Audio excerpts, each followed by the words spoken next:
పసుపు జెండా పరడవిల్లేనా కేడర్ ఉన్న లీడర్ లేక అవస్థలు పడుతున్న తెలంగాణ టీడీపీ రాష్ట్రంలో తెలుగుదేశం పార్టీ ఉన్నట్ట లేనట్ట అన్న సందేహాలు స్పష్టతనివ్వని పార్టీ జాతీయ అధ్యక్షుడు చంద్రబాబు నాయుడు పార్టీ ఉనికిని చాటేందుకు అడుగులు వేయని అధినేత సిబిఎన్ను లోకేష్ అభయం కోసం శ్రేణుల ఎదురుచూపు బడుగుల పార్టీగా పేరున్న ఉద్యమించడంలో నైరిష్యం గుండెల్లో పసుపు జెండాతో గుంబనంగా ప్రజాక్షేత్రంలో కేడరు పార్టీ నిర్మాణంపై స్పష్టత ఇవ్వాలని వేడుకుంటున్న తమ్ముళ్ళు పసుపు జెండా పరడవిల్లేనా అని చెప్పి ఒక క్వశ్చన్ మార్క్ పెడుతూ వార్త రాసింది ఆంధ్రప్రభ. వాస్తవంగా తెలంగాణలో ఖమ్మం, రంగారెడ్డి, హైదరాబాద్ పరిసర ప్రాంతాల లాంటి మహబూబ్ నగర్ ఆ ఏరియాలో ఇంకా ఉన్నారు. తెలుగుదేశం పార్టీ క్యాడర్ ఉంది, కింద నాయకుడు లేడు. కానీ క్యాడర్ ఏం చేస్తారంటే ఇప్పుడున్న రాజకీయ పరిస్థితిని బట్టి సైలెంట్గా ఉన్నారు. వాళ్ళకి అవకాశాలు లేవు, చూద్దాం మనం ఇక రాజకీయాలు చూస్తూ ఉన్నారు. ఇప్పుడు మొన్న జరిగిన గ్రామ పంచాయతీ ఎన్నికల్లో ఖమ్మం జిల్లా లాంటి దగ్గర అయితే చాలా ఏకగ్రీవాలు, అత్యధిక మెజార్టీతో గెలవటాలు. ఈవెన్ కొడంగల్లో ముఖ్యమంత్రి రేవంత్ రెడ్డి గారి కాన్స్టిట్యున్సీ కొడంగల్లో ఒక సర్పంచ్ ఏకగ్రీవంగా ఎన్నికైంది, Telugu Desam party sarpanch. Party cadre ఉంది, లీడర్ లేరు. సరే, పార్టీ క్యాడర్ నుంచే లీడర్లు తయారు చేయాల్సిన జాతీయ అధ్యక్షుడు లోకేష్ గారు దీనిపై స్పందించట్లే.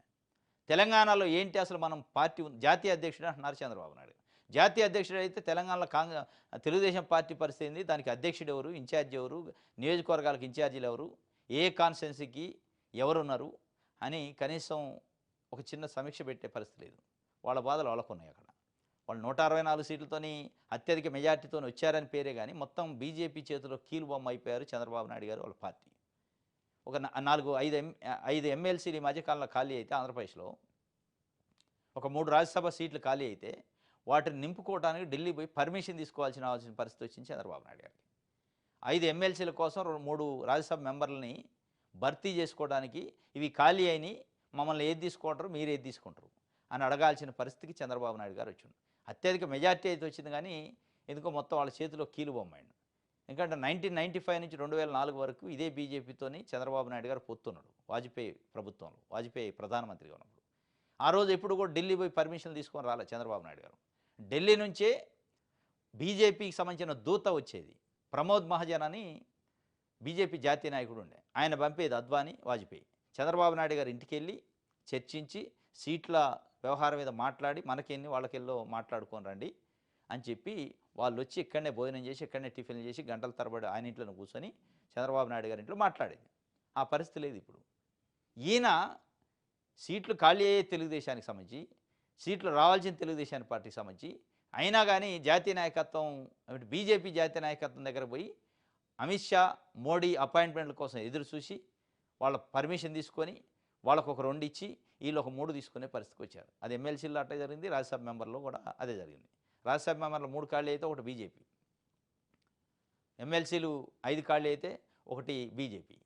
ఈ పరిస్థితికి వచ్చింది. కాబట్టి ఆయన తెలంగాణ గురించి మాట్లాడి తెలంగాణ గురించి ఎక్సర్సైజ్ చేసే పరిస్థితి లేక ఇక్కడ పాపం తెలుగు తమ్ముళ్ళు అయితే మదన పడతారు. ఎప్పుడు వస్తాడు చంద్రబాబు నాయుడు మా గురించి ఏమైనా ఆలోచిస్తాడా. ఇక్కడ ఖమ్మంలో పెద్ద బహిరంగ సభ పెట్టారు.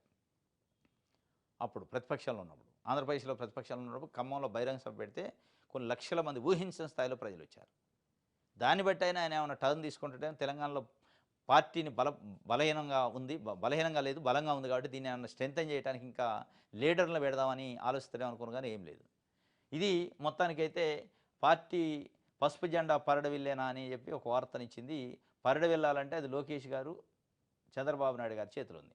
రాష్ట్రంలో మళ్ళీ ఎన్నికలు, ఎంపీటీ జడ్పీటీసీ ఎన్నికలకు సర్కార్ కసరత్తు. పంచాయతీ ఎన్నికలు ముగియడంతో ఇక మండల పరిషత్తు, జిల్లా పరిషత్తు ఎన్నికలకు రాష్ట్ర ప్రభుత్వం సిద్ధమవుతుంది. ఎంపీటీసీ జడ్పీటీసీ ఎన్నికలు నిర్వహించేందుకు సిద్ధంగా ఉన్నామని రాష్ట్ర ఎన్నికల సంఘం కూడా ప్రభుత్వానికి చెప్పింది. పంచాయతీ ఎన్నికల్లో సానుకూల ఫలితాలు రావడంతో వారంలోగా ఎంపీటీసీ జడ్పీటీసీ ఎన్నికలకు సిద్ధం కావాలని ఈసీకి రాష్ట్ర ప్రభుత్వం గ్రీన్ సిగ్నల్ ఇచ్చింది. దీంతో ఈ నెలాఖరులోగా ఎంపీటీసీ జడ్పీటీసీ ఎన్నికల ప్రక్రియ రాష్ట్రంలో ప్రారంభం కానుంది. ఈ నెల చివరిలో కేబినెట్ సమావేశం కానుంది. కాగా ఎంపీటీసీ జడ్పీటీసీ ఎన్నికల ఫైల్ను కూడా పంచాయతీరాజ్ శాఖ సీఎం రేవంత్ రెడ్డికి పంపింది. పంచాయతీ తరహాలోనే ఎంపీటీసీ జడ్పీటీసీ స్థానాలకు రిజర్వేషన్లు ఖరారు చేసింది.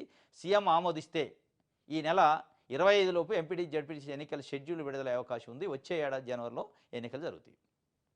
ఆల్రెడీ సీఎం దగ్గర పంచాయతీరాజ్ డిపార్ట్మెంట్ ఫైల్ పెట్టిందట. ఆ ఫైల్తో పాటే దాదాపు 5,000 పైచీలకు ఎంపీటీసీలు ఉన్నాయి, జడ్పీటీసీలు ఒక 500 పైచీలకు ఉన్నాయి. వాటికి సంబంధించి రిజర్వేషన్లతో సహా పెట్టారట ఫైలు. ఇక ఆయన సైన్ చేసిండు, అనుమతి ఇచ్చిండంటే ఇమీడియట్గా ఈ నెల 25కే షెడ్యూల్ వస్తుంది. 1 వీక్ లోపే షెడ్యూల్ వచ్చిందంటే కథం ఎన్నికల నోటిఫికేషను, అదే షెడ్యూల్ వచ్చిందంటే ఎన్నికల కోడ్ వచ్చేస్తుంది. ఇది అందులో సింబల్తో జరిగే ఎన్నికలు.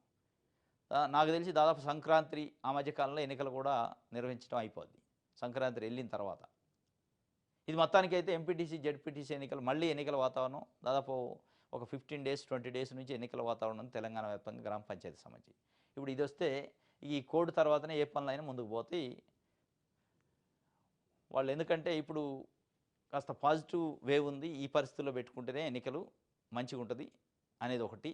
బీసీలకి 42% రిజర్వేషన్ల కోసం ఉద్యమాలు ఉధృతం కాకముందే పెట్టేస్తే కథం అయిపోయాయి. ఇటు సర్పంచ్ ఎంపీటీ జెడ్పీటీసీ అయితే మేజర్ అయిపోయినాయి అనుకోండి, ఈ ఉద్యమాలు ఎన్ని చేసినా ఇంకా అది ఉట్టి ఉద్యమాలే, గట్టి ఉద్యమాలు కాదు. ఆ ఉద్యమాలు ఉధృతం అయితే వాళ్ళకి ఇవ్వకుండా మేము ఎంపీటీసీ పెడతామంటే ఇంకా ఎక్కువ అయింది. కాబట్టి అది కాకముందే ఈ వేళ్ళలోనే ఎన్నికలు పెట్టే వ్యవహారం. ఎందుకంటే రైతు భరోసా ఇవ్వాలి. ఇప్పుడు డిసెంబర్ రైతు భరోసా ఉంది పెండింగ్. ఈ రైతు భరోసా గురించి రైతులు అడక్కముందే ఎన్నికలు పెట్టేస్తే అయిపోద్దని దాంట్లో ఉన్నట్టుంది ప్రభుత్వం. ఇది ఆంధ్రప్రదేశ్ సంబంధించి విజయక్రాంతి చూద్దాం.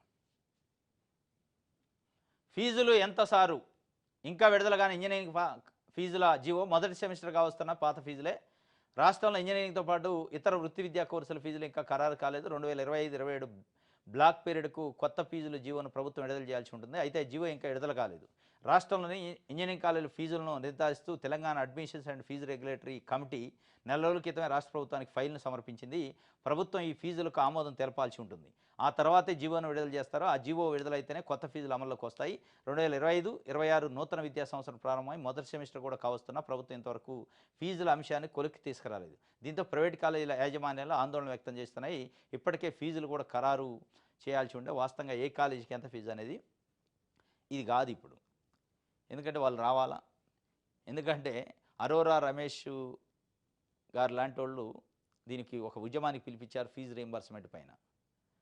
ముఖ్యమంత్రి కన్నేర చేసిండు. మీ సంగతి మాకు తెలుసు, నువ్వు ఎక్కడెక్కడ డొనేషన్లు ఎక్కడెక్కడ ఎన్ని ఖాతాలు చేసేది మీరు చేసే ఇర్రెగ్యులారిటీస్ మాకు నోటీసులో ఉన్నాయి. విజిలెన్స్ అండ్ ఎన్ఫోర్స్మెంట్ దాడులు చేపిస్తాం, స్ట్రిక్ట్గా చేస్తామని బెదిరించేటాలక మొత్తం సైలెంట్ అయ్యారు. ఇక దాని ఫలితం అన్నట్టు ఇది. ఆ జీవో దానికి సంబంధించిన ఫైల్ ముఖ్యమంత్రి గారి దగ్గర ఉంది. వాళ్ళు వచ్చి సారీ చెప్పటమా లేకపోతే ఇంకోటి ఉంటే తప్ప అది ముందుకు పోదు. ఆందోళనలో ఉన్నట కాలేజీ యాజమాన్యాలు. మరి పిల్లల్ని ఏమైనా ఇబ్బంది పెడతారని చూడాలి.